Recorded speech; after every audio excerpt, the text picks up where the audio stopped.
Alam mo, nag-iisang anak ko si Justin. Nag-iisa. At hindi na ako pwede magkaanak uli. Pinabayaan mo ang anak ko. Pinabayaan mo anak ko. Ate, Bakit? Anong kailangan mo? wala lang. Gusto na sana kitang kamustahin. Medyo matagal-tagal na rin kasi tayong hindi Hindi ako mabuti. nakakapag-usap. Habang buhay na siguro akong ganito. Ate, pinahihirapan mo lang yung sarili mo sa ginagawa mo eh. Ako naman ang nahihirapan. Ate, pareho tayo nang wala ng anak. Wala na sa akin si Marco pero wala akong ibang magawa kundi tanggapin yun. Alam ko masakit pero yun ang dapat. Kailanman, hindi ko matatanggap ang nangyari sa anak ko dahil sa pagpapabaya ng mga taong inaasahan ko. Sinisisi mo ako? Ha? Hindi na sana sasama si Justin noon. Pero nangako ka sa akin. Sabi mo, ate, akong bahala. Ako ang bahala. Pero hindi mo ginawa. Alam mo, nag-iisang anak ko si Justin. Nag-iisa. At hindi na ako pwede magkaanak uli. Pinabayaan mo ang anak ko. Pinabayaan mo anak ko.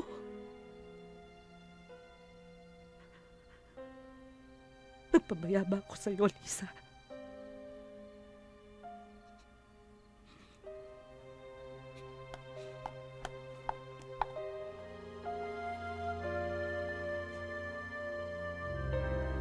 May problema ba tayo?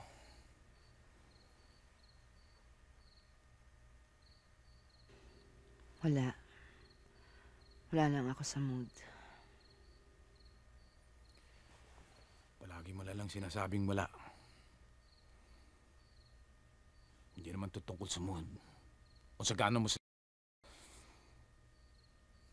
This is about us. Tungkol to sa atin. Bobby. Don't shut me out, okay? Alam ko na sasaktan ka. Oo. Alam ko nagagalit ka sa mundo. Ganun din ang nararamdaman ko. Alam mo ba yon? Hindi mo kailangan suluhin to. Pareho lang tayo.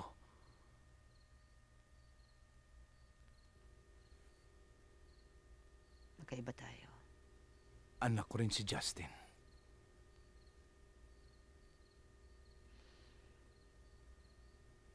Ikaw pwede ka pang magkaanak. Ako hindi na.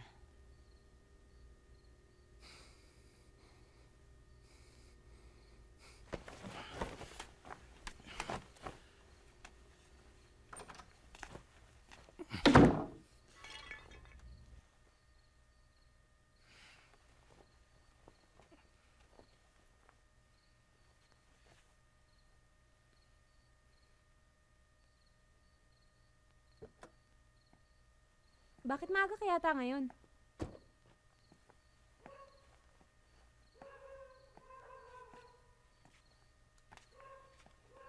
Nag-strike yung mga waiter tsaka tao sa kusina. Ano? Eh, paano yan? Ano na mangyayari niyan? Eh ano pa ba? Eh di matagal na usapang CBA na naman yan. Eh paano naman kasi yung insik na may-ari ng bar nila, tigas-tigas. Sigurado ako niya pagbibigyan yung mga hinihiling nila.